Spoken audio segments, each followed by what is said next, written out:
నెల్లూరు జిల్లాలో Kanigiri reservoir main canal పూడికతీత పనులను మంత్రి ఆనం రామనారాయణ రెడ్డి ప్రారంభించారు.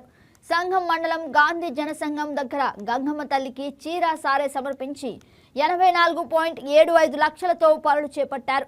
సాగునీటి సంఘాల అధ్యక్షులు రైతుల మధ్య ఈ జలసిరి కార్యక్రమాన్ని ప్రారంభించారు. 100 రోజుల్లో సాగునీటి వనరుల భద్రతకు సమగ్ర ప్రణాళిక అమలు చేస్తామని మంత్రి ఆనం ప్రకటించారు. నెల్లూరు జిల్లాలో కాలువలు చెరువుల పూడికతీత పంట కాలువలకు సంబంధించిన 1979 పనులకు 62 కోట్లు మంజూరు చేయగా ఆత్మకూరు నియోజకవర్గానికి 12 కోట్లు కేటాయించినట్లు వివరించారు.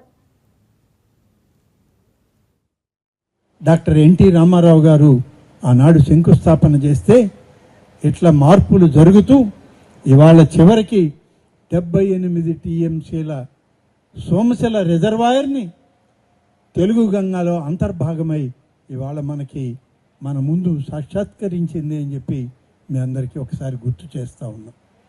అందులో నుంచి మళ్ళీ వచ్చింది కండలేరు రిజర్వాయర్.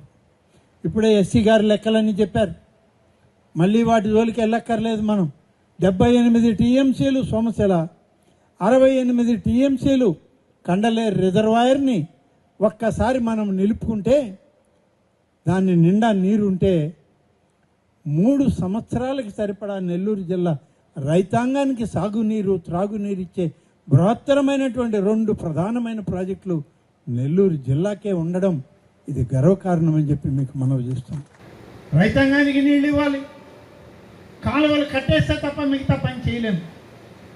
రైతులకి ఇవ్వాల్సిన నీరు ఇచ్చి కాలువలను కట్టి మళ్ళీ కాలువలు డ్రై అయ్యాక ఆ కాలువ పనులు పొరిగించు. ఇలా సోమశిల ఉత్తర దక్షిణపు కాలువల్ని ఇవాళ వెడల్పు చేసి, అలాగే దక్షిణపు కాలువ దాదాపుగా సోమశిల ప్రాజెక్టు నుంచి 48 కిలోమీటర్లు ఉంది. కండలేరు రిజర్వాయర్ 12,000 క్యూసెక్కులు పోతున్నాయి. దీన్ని 24,000 చేస్తే బాగుంటుంది, త్వరగా కండలేరు నింపేయచ్చు అని చెప్పి ఆలోచన చేశారు. సోమశిల కండలేరు ఫ్లడ్ ఫ్లో కెనాల్ని వెడల్పు చేసి 24,000 క్యూసెక్కులు పోయేదానికి డిజైన్ చేసి మొదలు పెట్టండి పనులు అని చెప్పి చెప్పడం జరిగింది. మరి ఆత్మకూరు కింది భాగంలో ఉన్నటువంటి రాజువోలు ట్యాంక్కి బ్యాలెన్సింగ్ రిజర్వాయర్కి నీళ్ళు ఎలా వదలాలి అని చెప్పి అంటే దాదాపు